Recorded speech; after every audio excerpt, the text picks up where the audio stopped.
Salve alunos do canal Atualize Educação! Hoje veremos a primeira de duas videoaulas sobre a crise de 29. Nessa primeira videoaula falaremos do American Way of Life, do estilo de vida americano, falaremos de Hollywood, do moralismo, dos preconceitos que existiam na sociedade americana da década de 1920, falaremos sobre a posição política e econômica dos Estados Unidos perante o mundo após a Primeira Guerra Mundial, que acabou em 1918.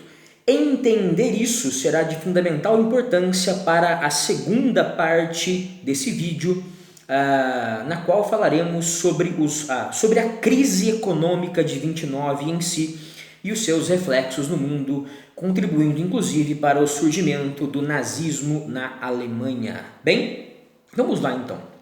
Os americanos antes da Primeira Guerra Mundial eram os maiores devedores do mundo. Após 4 anos de conflito, após a Europa se ferrar entre 1914 e 18, os Estados Unidos lucraram bastante e se tornaram os maiores credores. Os caras que mais emprestaram grana no mundo, os caras que mais viviam, que mais lucravam com os juros desses empréstimos mundiais de um país para outro. Vamos lá.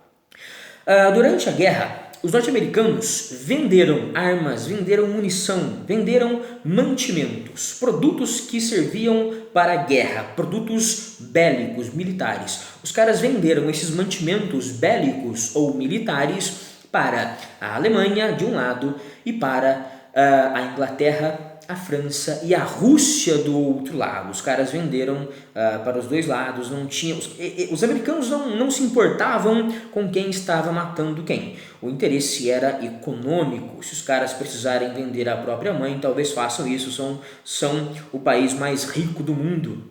Bom, não é à toa que são o país mais rico do mundo. Uma curiosidade sobre isso, as vendas para a Alemanha e para a Rússia eram feitas à vista, geralmente. As vendas para a Inglaterra e França eram feitas de um modo mais camarada, frequentemente a prazo. Portanto, os americanos, um dos motivos para a entrada, talvez o principal motivo para a entrada dos Estados Unidos na Primeira Guerra Mundial em 1917 foi garantir a vitória de franceses e ingleses para que esses povos pudessem saldar as suas dívidas, pagar as suas dívidas aos norte-americanos. Portanto, parte daquela indenização bilionária de 33 bilhões de dólares, que na época valiam muito mais do que valem hoje, enfim, parte dessa indenização que a Alemanha pagou para os países vitoriosos como França e Inglaterra, foi diretamente para os Estados Unidos, ou melhor, indiretamente para os Estados Unidos. O dinheiro foi em grande parte para a Inglaterra e França, e esses países em grande medida repassaram para os norte-americanos. Tá? Os caras ganharam de todas as maneiras, portanto, com a destruição da Europa e com a morte de dezenas de milhões de pessoas. Alguns historiadores falam 20 milhões, outros chegam a 40 milhões de mortos entre militares e civis. Foi realmente um conflito trágico que enriqueceu os norte-americanos. Bom, depois da guerra, os americanos continuaram emprestando, lucrando com a Europa, por meio de planos de ajuda econômica, por meio de empréstimos. Empréstimos à Alemanha, empréstimos à Inglaterra, empréstimos à França e lucros por meio da cobrança de juros. Os caras estavam com a grana e também estavam com uma moral política grande, com um moral político grande, melhor dizendo. Por quê? Em 1919, o presidente americano Woodrow Wilson foi o grande idealizador, sem dúvida, da Liga das Nações. Liga das Nações foi uma espécie, um tipo de ONU, de Organização das Nações Unidas, ou seja, um grupo de países que buscava promover a paz no mundo, evitando conflitos, solucionando conflitos, tudo de modo pacífico. Woodrow Wilson idealizou a Liga das Nações, que funcionou de 1919 a 1946. Essa liga foi extinta, ela não conseguiu evitar a Segunda Guerra Mundial e no lugar dela foi criada a ONU. Bem, mas essa Liga das Nações, aqui vale essa observação, se parecia muito com a Organização das Nações Unidas atualmente. Por quê? Nela havia um secretariado permanente, ou seja, um conjunto amplo de especialistas em educação, saúde, política, economia, cultura, enfim, especialistas pertencentes a esse secretariado permanente que cuidavam dessas atividades no mundo. Havia também um secretário-geral, um presidente, como há hoje. Havia a meta de que todos os países do mundo participassem dessa organização, do mesmo modo que existe hoje. Hoje a ONU quer que todos os países sejam participantes e ativos e votem e discutem nas suas assembleias. Havia anualmente uma Assembleia Geral na Liga das Nações, como há hoje na ONU, em que os países votavam decisões importantes. A sede da Liga das Nações se encontrava em Genebra, na Suíça, e também havia um conselho executivo, um conselho de segurança. À época era chamado de conselho executivo, hoje a ONU chama de conselho de segurança. Um grupo de países permanentes que lideravam as discussões no mundo e tinham um voto mais pesado e decisivo em questões mais importantes, como, por exemplo, questões militares. Pertenciam a esse conselho executivo inicialmente Inglaterra, França, Itália e Japão. Portanto, estamos falando dos vencedores da Primeira Guerra Mundial: Inglaterra, França e Itália. A Itália mudou de lado, começou a guerra do lado da Alemanha e terminou do lado da Inglaterra e da França. Depois entrou a Alemanha e Rússia, que na época era a União Soviética. Mas, curiosamente, Woodrow Wilson não conseguiu apoio da sociedade americana e do Congresso norte-americano para a entrada dos Estados Unidos. Se os caras criaram, por que os caras não estavam na Liga das Nações? Por que eles não estavam no Conselho Executivo, que era o grupo mais importante de países dessa liga? O que os americanos queriam, na verdade, era um isolacionismo político. A política do isolacionismo. Isolacionismo. Isso quer dizer o quê? Os norte-americanos não queriam treta com ninguém. Eles queriam paz com todo mundo, um mundo que resolvesse seus problemas. Os americanos queriam era lucrar, queriam fazer comércio com todos os países do mundo, a política da boa vizinhança, não queriam alianças militares, enfim, não queriam mais guerra. Queriam parcerias comerciais com todo mundo e queriam também cuidar da sua própria economia. E aí voltamos os nossos olhos agora para a sociedade americana. Na próxima aula falaremos dessa economia. Bem, American Way of Life, o estilo de vida norte-americano, o estilo de vida americano. Ele se caracterizou primeiro pelo seu hiperconsumo, pelo seu consumismo.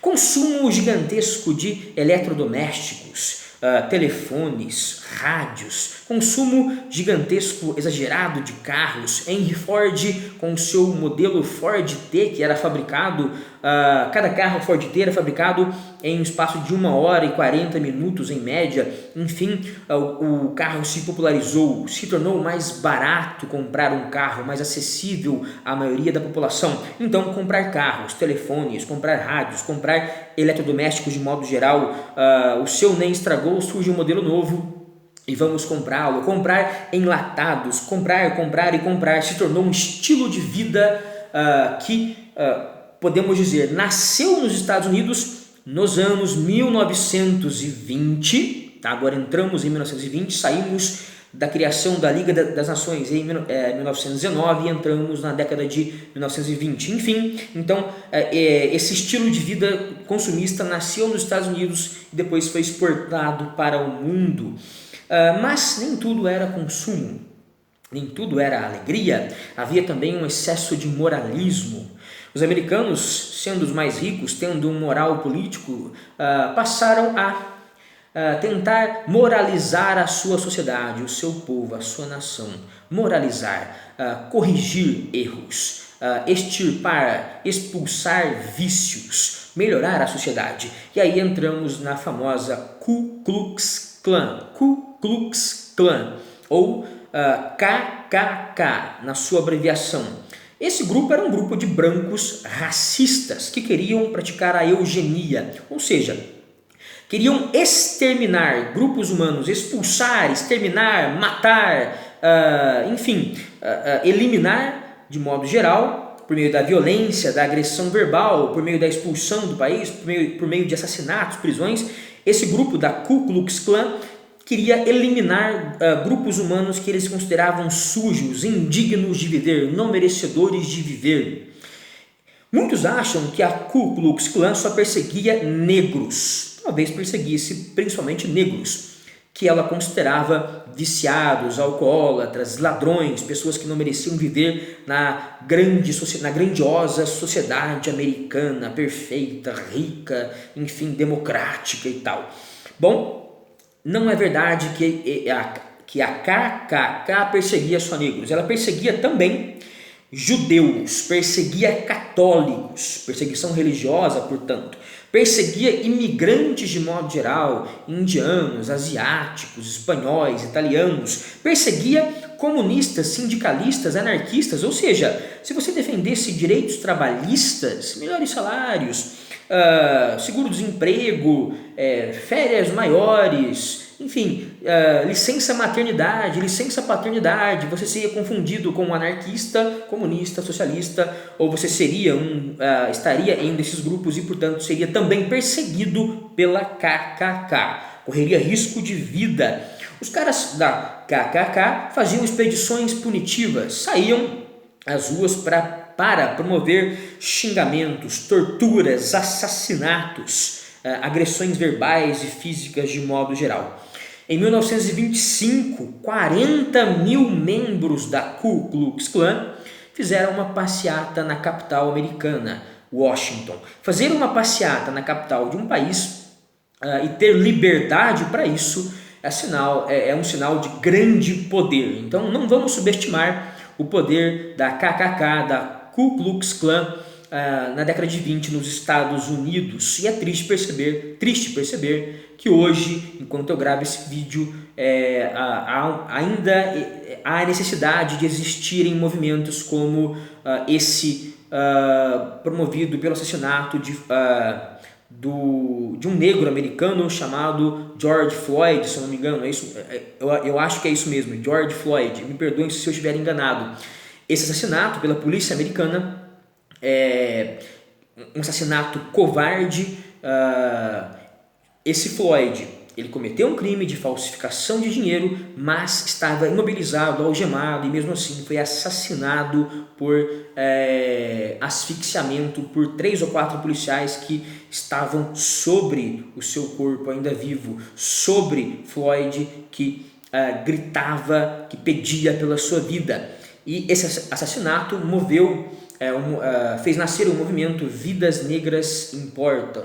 Esse movimento Vidas Negras Importam se espalha pelo mundo, já dura algumas semanas e ainda há necessidade dessa luta civil norte-americana e no mundo de modo geral, inclusive no Brasil, pelo fim do preconceito, pelo fim do racismo, pelo fim da violência contra grupos mais frágeis, como negros, mulheres, homossexuais, enfim. A Ku Klux Klan hoje não existe de modo explícito, mas ela está de modo velado, escondida nos corações das pessoas do mundo todo, inclusive aqui do Brasil, tá? Bom, vamos lá. Além da Ku Klux Klan, que queria moralizar, corrigir a sociedade americana por meio da violência contra negros, católicos, judeus, enfim, imigrantes, homossexuais, comunistas, sindicalistas, socialistas, enfim. Além disso, houve a famosa Lei Seca. No ano de 1921, o governo americano proibiu a fabricação, o transporte, a venda e o consumo de qualquer produto, qualquer bebida alcoólica. Havia uma regra bem técnica: qualquer bebida que tivesse acima de 0,5% de teor alcoólico era considerada bebida alcoólica e estava fora da lei. Isso não deu muito certo. Por quê?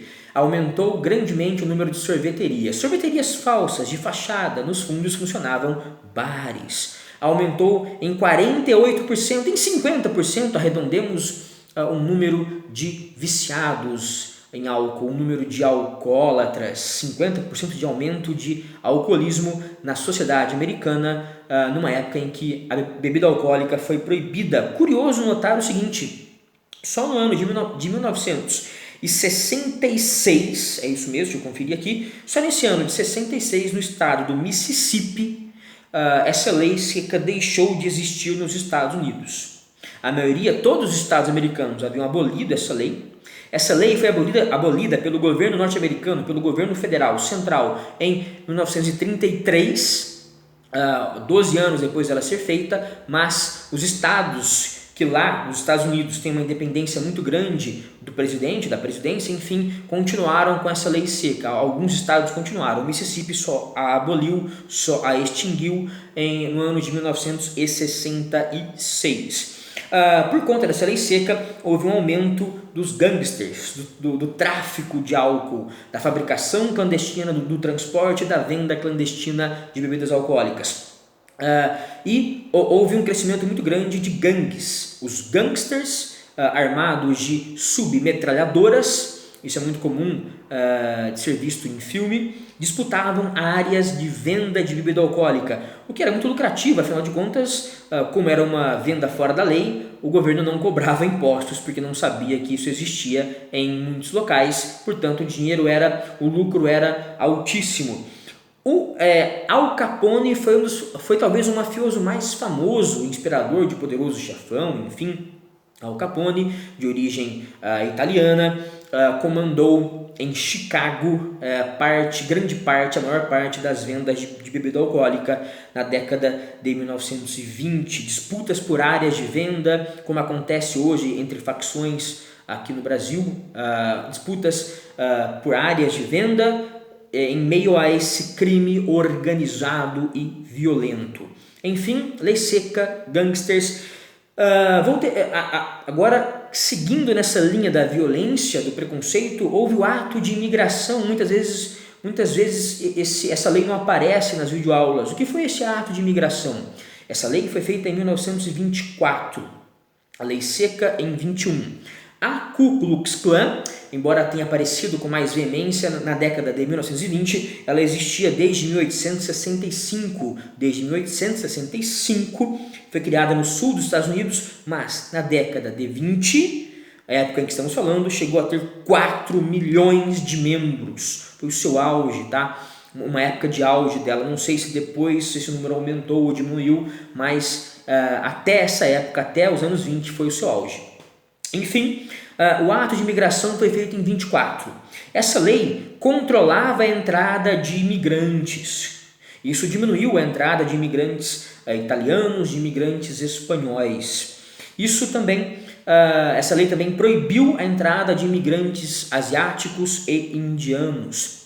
Sobre a entrada menor de imigrantes espanhóis e italianos, uma observação. Parte dos imigrantes italianos, grande parte, era anarquista, era socialista, era comunista, lutava por direitos trabalhistas. E esses caras foram perseguidos, foram expulsos, foram presos, e um caso se tornou muito famoso. No ano de 1927, dois sindicalistas, dois caras que lutavam por direitos trabalhistas nos Estados Unidos, dois italianos sindicalistas, Nicola Sacco e Bartolomeu Vanzetti. Nicola Sacco e Bartolomeu Vanzetti foram acusados de roubo e assassinato e condenados à cadeira elétrica. Foram eletrocutados em 1927, apesar de um terceiro preso ter confessado esses crimes. O governo americano não aceitou essa confissão e eletrocutou esses dois italianos, mostrando que os Estados Unidos não iriam tolerar atividades trabalhistas, anarquistas, comunistas, socialistas dos imigrantes italianos. Quem está nos Estados Unidos nessa época e é imigrante, que fique de olho bem aberto e bem quietinho. Agora voltemos ao clima de consumo, né? Já que falamos de consumo como estilo de vida, surge aí Hollywood. O que é Hollywood? Hollywood é um distrito, é uma região administrativa que pertence à cidade de Los Angeles, tá? Pertence à cidade de Los Angeles, localizada no estado da Califórnia.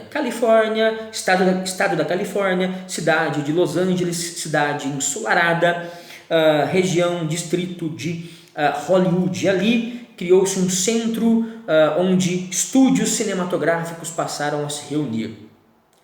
Por exemplo, estúdio da Fox, estúdio da Paramount, estúdio da Metro-Goldwyn-Mayer, aquela do leão que abre os filmes. Enfim, esses estúdios passaram a produzir de modo massificado, de modo intenso filmes inicialmente mudos. Se eu não me engano, só entre 1927 e 29 surgiu o primeiro filme falado. Nessa época ficaram famosos atores como o Gordo e o Magro e Carlitos, o personagem de Charles Chaplin. Para vocês terem uma ideia de como o cinema se popularizou nos Estados Unidos na década de 20, no ano de 1927, 60 milhões de ingressos eram vendidos semanalmente nos Estados Unidos. Hollywood era aquela época a Netflix, o que a Netflix é hoje. Todo mundo semanalmente assistia a alguma coisa produzida por Hollywood.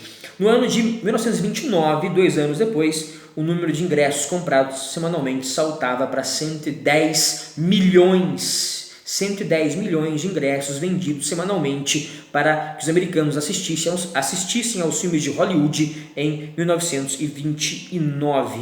E Hollywood então passou a mostrar esse estilo de vida consumista. Esse Estados Unidos alegre, rico materialmente, feliz, correto, digno, enfim. E o Hollywood passou a exportar esse estilo de vida para o mundo todo. Hoje tomamos Coca-Cola, vestimos calças jeans, porque os americanos fazem isso. Surgiu o jazz, tá? O jazz surgiu em Nova Orleans como uma música de inspiração de influências africanas e marcada pelo improviso, baseado em 2 instrumentos, o trompete e o saxofone.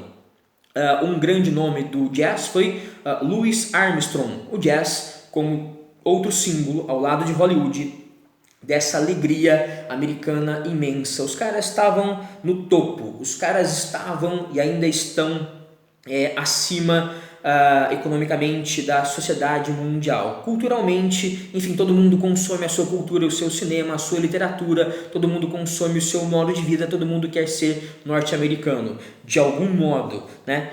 Enfim, como resumir isso? Esses anos 20, fechando a nossa aula, eram chamados anos loucos.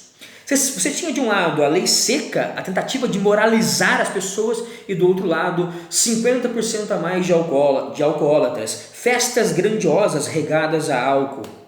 Loucura, anos loucos. Você tinha de um lado a libertação da mulher.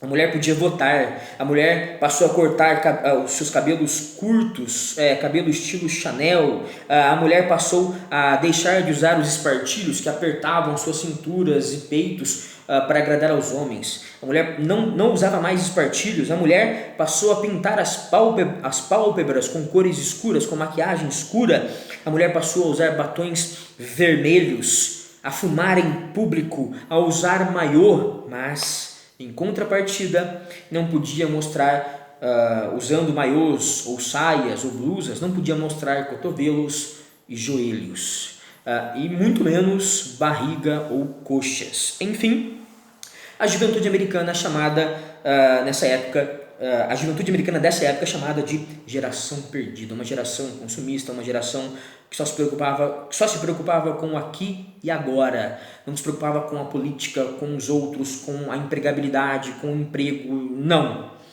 Tanto é que os caras consumiram, produziram, acharam que a vida era só isso e se ferraram em 1929, ferrando boa parte do mundo todo, tá? Mas isso é assunto para o próximo vídeo. Até lá, fiquem com Deus, muito obrigado pela atenção, se inscreva no nosso canal, deixe seu like, vamos fortalecer esse canal que ainda é pequeno, tá?